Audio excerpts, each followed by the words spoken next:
കടലിൽ മത്സ്യബന്ധനത്തിന് പോകുന്ന ബോട്ടുകളിലെ വലകൾ കൂട്ടത്തോടെ നശിക്കുന്നത് മത്സ്യത്തൊഴിലാളികൾക്കിടയിൽ വലിയ ആശങ്കയാണ് സൃഷ്ടിക്കുന്നത്. കൊച്ചി തീരത്ത് മുങ്ങിയ കപ്പലിന്റെ അവശിഷ്ടങ്ങളിൽ കുടുങ്ങിയാണ് വലകൾ നശിക്കുന്നത് എന്നാണ് പരാതി. വല മുറിഞ്ഞും മീൻ നഷ്ടമാകുന്നതിന്റെ ദൃശ്യങ്ങൾ മാതൃഭൂമി ന്യൂസിന് ലഭിച്ചു.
ശ്യാംപ്രസാദ് ഉത്തമനോരമയുമായി ചേരുന്നു. Shyam, good morning.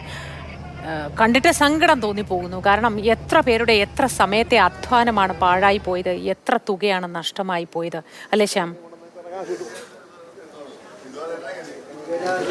മോത്തി, തീർച്ചയായിട്ടും. അതായത് ജലനിധി എന്ന് പറയുന്ന ഈ വൈപ്പിനിലെ കാളമുക്കിൽ നിന്ന് പോയ വള്ളമാണ്.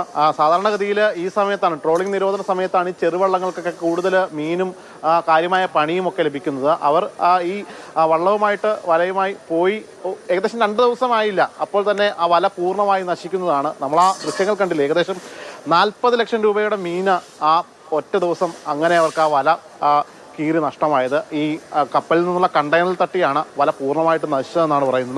നമ്മോടൊപ്പം ഇപ്പോൾ ഇവിടുത്തെ ആളുകൾ ചേരുന്നുണ്ട്, പണിക്ക് പോയ ആളുകളൊക്കെ. ബൈജു എന്നല്ല പേര്. ചേട്ടാ, എന്തായിരുന്നു അന്നത്തെ സംഭവം? വലടിച്ചിട്ടേ കണ്ടെയ്നർ അടി കിടപ്പുണ്ടായിരുന്നു. ഈ സാധനം ഒരു 800 കിലോ വല അങ്ങോട്ട് മൊത്തം പോയി. ഇപ്പൊ നിങ്ങൾ കണ്ടായില്ലേ ഇത്രയും വല പോയത്. 800 കിലോ വല മേടിക്കണമെങ്കിൽ എത്ര രൂപ? 650 രൂപ വെച്ചിട്ട് 800 കിലോ വല പോയിട്ടുണ്ട്. 40-40 ലക്ഷം രൂപ മീൻ പോയിട്ടുണ്ട്. 60-60 ലക്ഷം രൂപ നഷ്ടമാണ് നമുക്ക് ഇന്നലത്തെ ഒരു ദിവസം മാത്രം. ഇതിക്ക് മുമ്പത്തെ ദിവസം ഇതേപോലെ പോയി. ഇതിക്ക് മുമ്പത്തെ ദിവസം ഇതേപോലെ വല കണ്ടിച്ചിട്ട് ഒരു അഡ്ജസ്റ്റ് ശരിയാക്കി പോയതാണ്. കാശില്ല, പണിക്ക് പോയി പറഞ്ഞോളൂ, ഒന്നും കിട്ടിയിട്ടില്ല. അതിൻ്റെ ഒരു അഡ്ജസ്റ്റ് ശരിയാക്കി പോയി.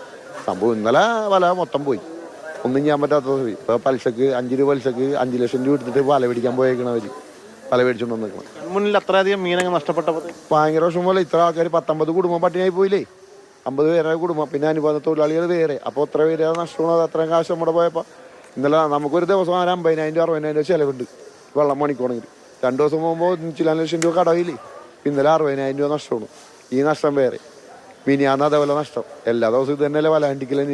ഈ കപ്പൽ മുങ്ങിയിട്ട് ഈ സാധനങ്ങൾ മൊത്തം കടലിൽ കിടക്കണത്. കുറച്ച് ആൾ എടുത്ത് മാറ്റണമില്ല. ഇതെടുത്ത് മാറ്റിയാലേ മറ്റുള്ള ആൾക്കാർക്ക് പണിയെടുക്കാൻ പറ്റുള്ളൂ. ഈ പണി കഴിഞ്ഞാൽ സർക്കാരിന് തന്നെ നമ്മളെ ടാക്സ് കൊടുക്കണത്. ഈ ഡീസൽ അടിക്കുമ്പോഴും മറ്റുള്ള സാധനങ്ങൾ ഈ മീനിൽ നിന്ന് തന്നെ എന്തോരം ടാക്സ് ഒരുക്കിയിട്ടുണ്ട്. ഇത് മാറ്റിയാലല്ലേ ഇത് ചെയ്യാൻ പറ്റുള്ളൂ, എന്തെങ്കിലും ചെയ്യാൻ പറ്റുള്ളൂ. ഇത് അവർ മാറ്റണില്ല, എന്ത് ചെയ്യാൻ പറ്റും? നമ്മൾ ഇങ്ങനെ കഷ്ടപ്പെടാം, അത്രേ ഉള്ളൂ.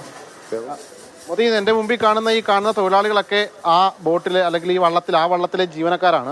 അവരെല്ലാവരുമാണ് ഈ പണിക്ക് പോയത്. അവരിത് ഈ കാണുന്നതാണ്. ഇത് വല പൂർണ്ണമായിട്ടും പല ഇടങ്ങളിലായിട്ട് ഇത് നശിച്ചു കിടക്കുകയാണ്. ഇത് നമുക്ക് ദൃശ്യങ്ങളിൽ കാണാം. ഇത് മൊത്തം കീറിയതല്ലേ ചേട്ടാ? ഇതിങ്ങനെ അവര് തുന്നി എടുക്കണം. അത് ഏകദേശം ഒരു 3-4 ദിവസം എടുക്കും. അത് മുഴുവൻ സമയം നിന്ന് വേണം ഈ വല ഇങ്ങനെ അടച്ചെടുക്കാൻ. ആ വല അടച്ചെടുക്കാനായിട്ട് ഇവർക്ക് പൈസ കൊടുക്കുന്നുണ്ട്. 1200 രൂപ ഒരു ദിവസം കൊടുക്കും ഒരാൾക്ക്. 50 പേരുണ്ട്.